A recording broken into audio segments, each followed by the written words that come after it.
Did you know that you were not saved? Did you know that you were not? I was brought up in a Christian home. My mother and father were Christian. Uh, we read the Bible together. We ate every meal together. Stuff like that. Um, we had to learn Bible verse. I did not know I was because I was a good girl. My family was good. My siblings were good.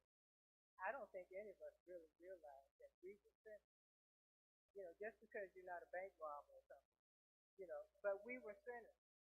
I I did not know that I was not going to heaven if I died. And I had a good friend of mine who was saved.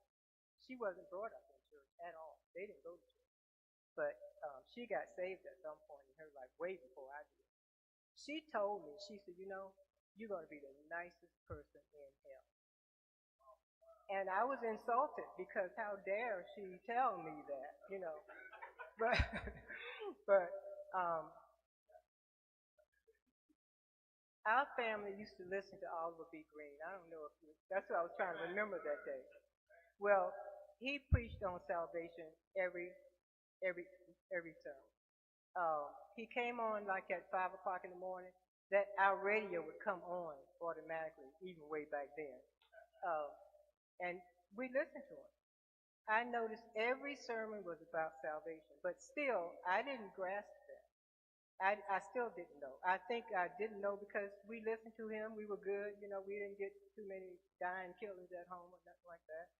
Um, but one day, as an adult, I was driving to work. I worked at Riverside Hospital, and I was still listening to Oliver B. Green. I grew up doing that. That was just my routine. But that particular day, and he always ended his sermons with, God save that soul that's nearest hell today.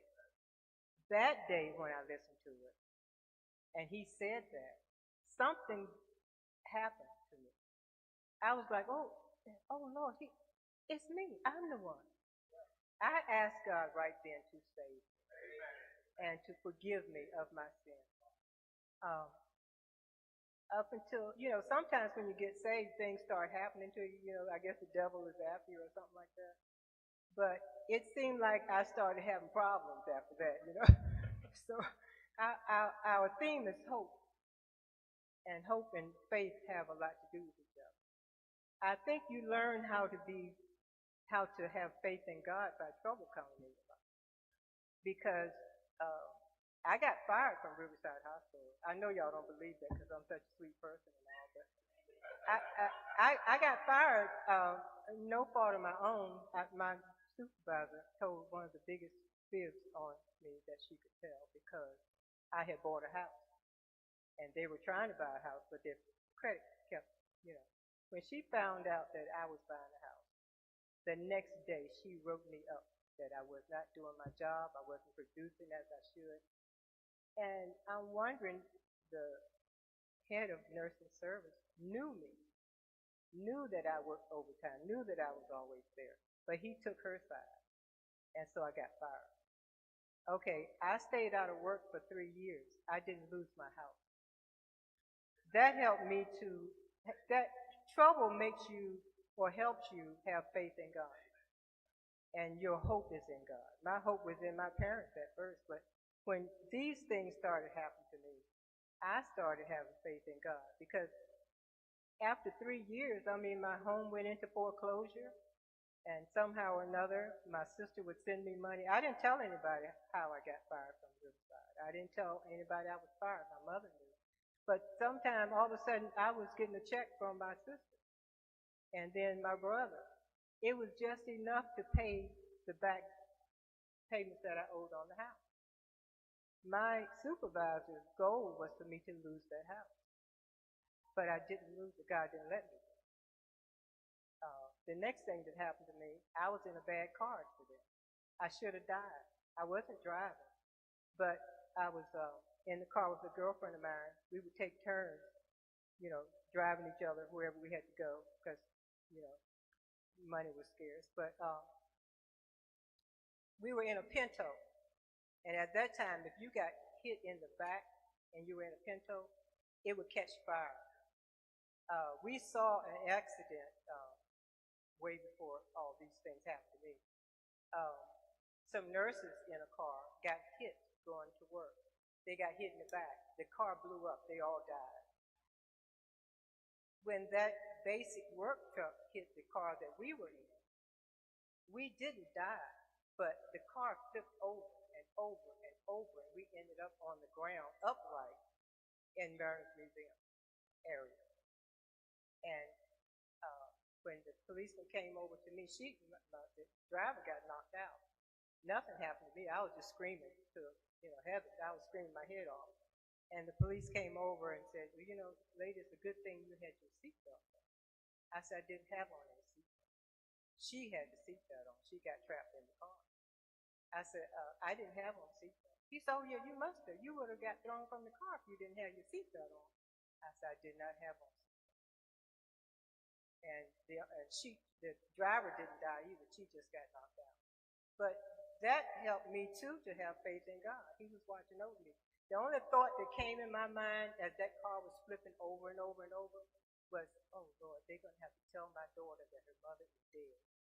I was prepared to die, but that didn't happen to me. I'm so thankful for that. So sometimes trouble helps you have faith in God. Nobody likes trouble, but when it comes and God rescues you, that builds your faith in God. I thank God for that. I thank God for those days. If you have never listened to Oliver B. Green, try to catch him sometime on some of these stations. He will help you. That's all I have to say.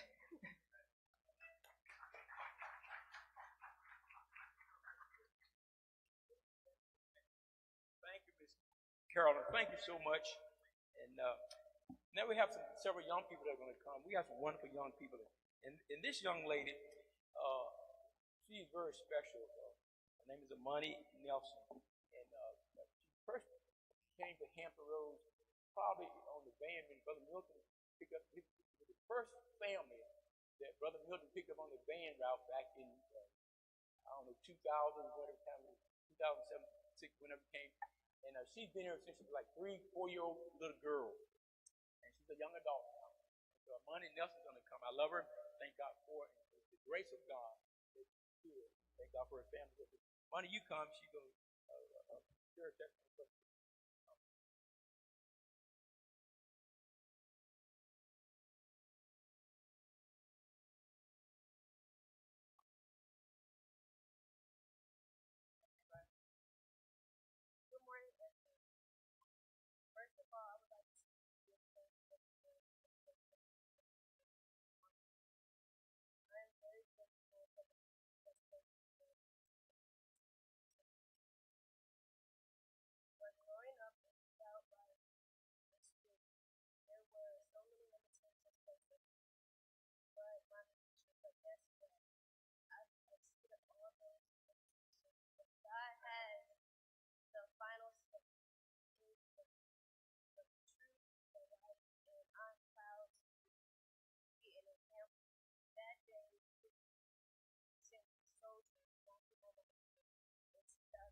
Leading me to the Lord, getting saved, and it changed my life.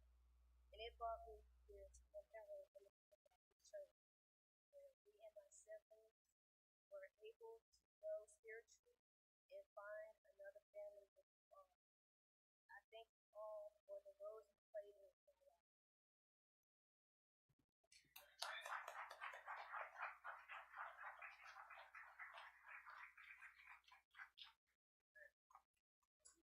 Pray for money. That's what you see. What the Testament Church does is called the grace of God. And, anybody say you know that a church makes a difference in your life? And I thank God for money. Everybody don't know her whole story. Tell her about that. They'll probably know it better than anybody else.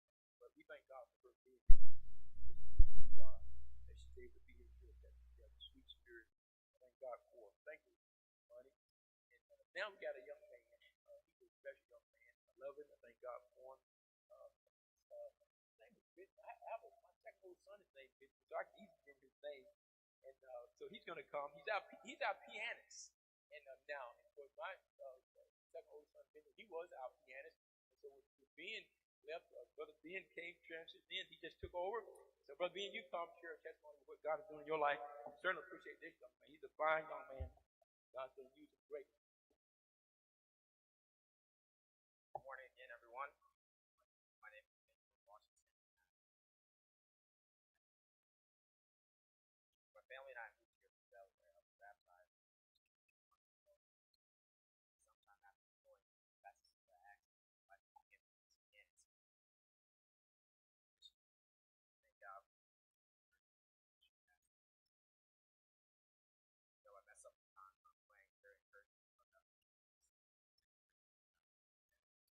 That impact my life. And that's a great job. My son's teacher talked about the importance where mom is encouraged expression. Father, dad, showing kindness. Right. But women also act so Wanda, she's good friends with mom. Rip got a rough Jane. She lays here with friends.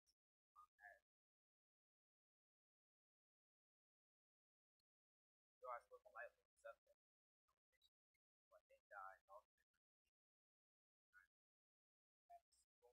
From teaching the truth, Bible as God, always work time.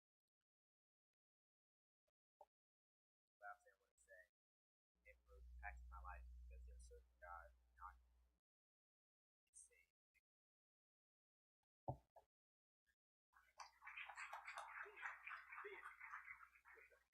Ben, we got to do a song a little bit. Listen, doesn't it make you feel encouraged? We got young men like that that are serving the Lord. These young people, I am encouraged. And I'm going to introduce Brother Reggie a little bit. Share a few things, not a whole lot of things, but see, I knew Reggie when he was about that age, 14, maybe 8 out of high school. But now he's here, a young man, and of course, a middle-aged man, not younger. But like I'm not, but I'm encouraged. Listen, I'm encouraged to have Pastor Reggie Stinson here because I knew him when he was just a young fellow out of high school, just barely out of high school, and serving the Lord then, and then to see him here with a wife and family serving the Lord now. And so we pray that for Ben Washington here and all the young people. I'm just encouraged as a 68-year-old man to be able to see people serving the Lord. So I thank God for all of you. We're going to have a song here, I believe it is. Is that what comes next? Yeah, that's good.